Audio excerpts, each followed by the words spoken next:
എല്ലാവർക്കും നമസ്കാരം. പുതിയൊരു വീഡിയോയിലേക്ക് ഹാർദവമായ സ്വാഗതം. ഇപ്പോൾ ഡൽഹിയിൽ നടന്നുകൊണ്ടിരിക്കുന്ന നീറ്റ് പ്രൊട്ടസ്റ്റിൽ വളരെ സുപ്രധാനമായ ഒരു അപ്ഡേറ്റുമായിട്ടാണ് ഞാൻ നിങ്ങളുടെ മുന്നിൽ എത്തിയിരിക്കുന്നത്.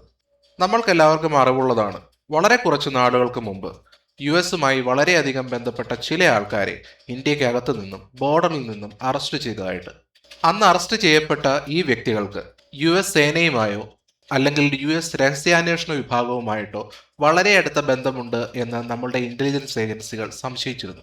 എന്നാൽ ഈ സംശയത്തിന് ആക്കം കൂട്ടുന്ന ചില കാര്യങ്ങളാണ് ഇന്ന് ഡൽഹിയിൽ സംഭവിച്ചുകൊണ്ടിരിക്കുന്നത്.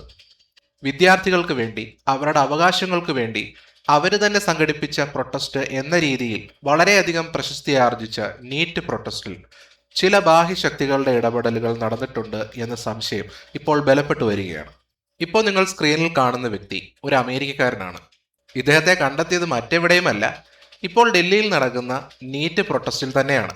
ഇദ്ദേഹത്തോട് ചോദിച്ചപ്പോൾ ആള് വ്യക്തമാകുന്ന കാര്യം എന്തെന്നാൽ, വിദ്യാർത്ഥികളോടുള്ള കേന്ദ്ര സർക്കാരിൻ്റെ നടപടികൾ പ്രതിഷേധിച്ച് വിദ്യാർത്ഥികൾക്ക് ഐക്യദാർഢ്യം പ്രഖ്യാപിച്ചുകൊണ്ട് വിദ്യാർത്ഥികളോട് ചേർന്ന് നിന്നുകൊണ്ട് ഈ സമരം മുന്നോട്ട് നയിക്കാൻ വന്ന ആളാണ് എന്നാണ്. അപ്പോൾ എനിക്ക് ചോദിക്കാനുള്ളത്, ഇന്ത്യയിൽ നടത്തപ്പെടുന്ന നാഷണൽ എലിജിബിലിറ്റി എൻട്രൻസ് ടെസ്റ്റ് എന്ന നീറ്റ് എക്സാമിൽ ചില ക്രമക്കേടുകൾ ഉണ്ടായിരുന്നു എന്നത് വളരെയധികം വ്യക്തമാണ്. അതിനെതിരെ വിദ്യാർത്ഥികൾ സംഘടിപ്പിച്ച പ്രതിഷേധത്തിൽ ഒരു അമേരിക്കക്കാരന് എന്താണ് കാര്യം? ഇവിടെയാണ് നമ്മൾ ഭാരതീയർ മനസ്സിലാക്കേണ്ട വളരെ വലിയൊരു പ്രശ്നമുള്ളത്. കഴിഞ്ഞ ഒരു വീഡിയോയിൽ ഞാൻ പറഞ്ഞതുപോലെ 2014 ശേഷം ഇന്ത്യയിലുള്ളത് വളരെ സ്ഥിരതയുള്ള ഒരു സർക്കാരാണ്. മാത്രമല്ല 2014 മുതൽ ഇങ്ങ് 2026 വരെ എടുത്തു കഴിഞ്ഞാൽ ഇന്ത്യയിൽ ഉണ്ടായിരിക്കുന്ന വളരെ വലിയ ഡെവലപ്മെന്റ്, ഇന്ത്യ ഒരു ലോകശക്തിയാകാൻ പോകുന്നു എന്ന ഭയം, ആ ഭയം തന്നെയാണ് ഇന്ത്യയിൽ അടിക്കടെ ഉണ്ടാകുന്ന പല പ്രൊട്ടസ്റ്റുകളുടെയും മൂല കാരണം. ഇതിനോട് ചേർത്ത് വായിക്കേണ്ട മറ്റൊരു കാര്യമാണ്, ഒരു US പൗരനെ അടുത്ത കാലത്ത് ഇന്ത്യ നേപ്പാൾ ബോർഡറിൽ നിന്നും പ്രത്യേകിച്ച് യാതൊരു ട്രാവൽ ഡോക്യുമെന്റ്സും ഇല്ലാതെ ബോർഡർ സെക്യൂരിറ്റി ഫോഴ്സ് കസ്റ്റഡിയിലെടുത്തിരുന്നു. നേപ്പാളിൽ നടന്ന ജൻസി കലാപത്തിനോട് വളരെ അടുത്ത് തന്നെയാണ് ഇദ്ദേഹത്തെ ബോർഡർ സെക്യൂരിറ്റി ഫോഴ്സ് കസ്റ്റഡിയിലെടുത്തതും.